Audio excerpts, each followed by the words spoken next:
Test playing দেশগুলোর মধ্যে চলতি বছর টি-20-তে কোন দেশের মিডল অর্ডার সবচেয়ে বাজে স্ট্রাইক রেটে ব্যাট করেছে, সবচেয়ে খারাপ পারফরমেন্স করেছে বলেন তো? আপনি জানেন বাংলাদেশ। জাকের আলী অনিক, নুরুল হাসান সোহান, তাওহিদ হৃদয় এবং শামীম হোসেন পাটোয়ারিরা মিলে এই ঘটনাটা ঘটিয়েছেন এবং এই ঘটনার বিপরীতে বাংলাদেশ টিমও টি-20-তে তাদের হিস্ট্রির সেরা বছর কাটিয়েছে। 30 ম্যাচ খেলে অর্ধেক জিতেছে। শুধু তাই না, আপনারা এরই মধ্যে জানেন যে বাংলাদেশ টিম এই বছর 206টা ছক্কা মেরেছে এবং বাংলাদেশ টিম গড়ে 127 স্ট্রাইক রেটে এই বছর ব্যাটাররা রান তুলেছে, যেটা সর্বোচ্চ রেকর্ড। এই ঘটনার পেছনে যারা মূল কাজ করেছেন তাদেরকে ধন্যবাদ দিন। স্পেসিফিক্যালি না, ব্যাটসম্যানদের আগে আমি বোলারদের কথা বলবো।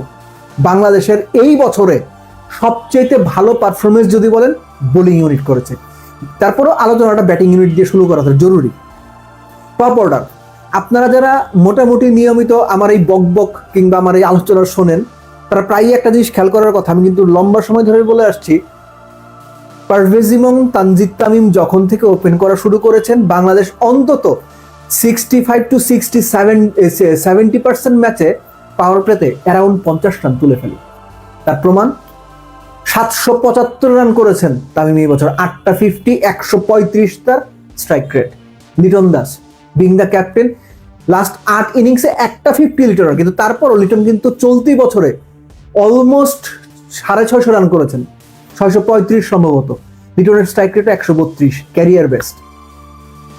পারভেজ ইমন, তিনিও 500-এর উপরে রান করেছেন এই বছরে, তার স্ট্রাইক রেট 138 এর মতো, 4টা 50। এই যে টপ অর্ডারের 3 জনের কথা বললাম, এর সাথে সাইফ তো খুব বেশি দিন ধরে আসেননি, যখন থেকে এসেছেন মোটামুটি পারফর্ম করছেন।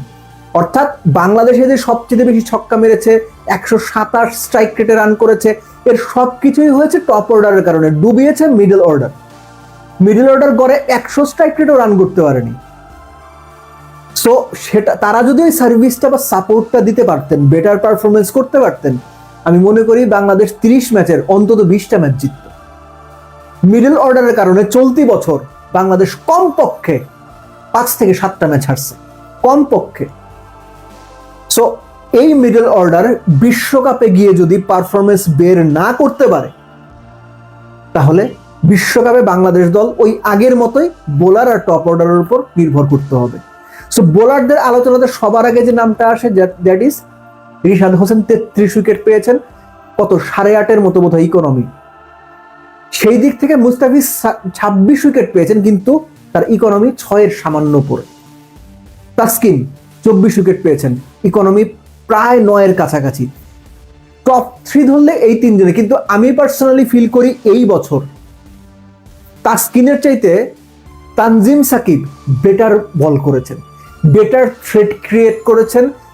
বিভিন্ন সময়ে যখন উইকেট দরকার হয়েছে, যখন মুস্তাফিজ কিংবা তাসকিন ব্যর্থ হয়েছেন, তানজিম সাকিব এসে উইকেট পাইয়ে দিয়েছেন। তার উইকেট 23টা, 8-এর ইকোনমিতে 23টা, তাসকিনের হচ্ছে 24টা। সো বোলিং ইউনিট এবং টপ অর্ডার চলতি বছর বাংলাদেশকে দারুণ সাপোর্ট দিয়েছে, ডুবিয়েছে মিডল অর্ডার। এবং এই যে মিডল অর্ডারের যে হাবুডুবু খেলা, একবার ডুব দেয় একবার উঠে, একবার ডুব দেয় একবার উঠে, বিশ্বকাপে আশা করি এটা চলবে না। বরং তারা ওই স্রোতের মতোই টপ অর্ডারের পেছনে যাবেন, পারফর্ম করতে যাবেন। সেটা যদি তারা করতে না পারেন, বিশ্বকাপে কিন্তু মিডল অর্ডার না, বিশ্বকাপে তো সবাইকেই ভালো করতে হবে, বাট স্পেসিফিক্যালি যেভাবে মিডল অর্ডারের ব্যর্থতা টপ অর্ডারের ভালো করা বা বোলারদের ভালো করার কারণে আড়ালে পড়ে গেছে বা চাপা পড়ে যাচ্ছে বা সেভাবে সমালোচনা হচ্ছে না, বিশ্বকাপে কিন্তু আপনি পার পাবেন না। সো বিশ্বকাপের জন্য ওই মেন্টাল প্রস্তুতিটা রাখা উচিত। যারাই মিডল অর্ডারে থাকবেন তারা নিশ্চিত করেন, কারণ আপনারা নিজেরাও খুব ভালো জানেন যে 2025 আপনারা খুব বাজে পারফরমেন্স করেছেন। দল সব মিলে ভালো করেছে, কিন্তু আপনারা খুব বাজে পারফরমেন্স করেছেন।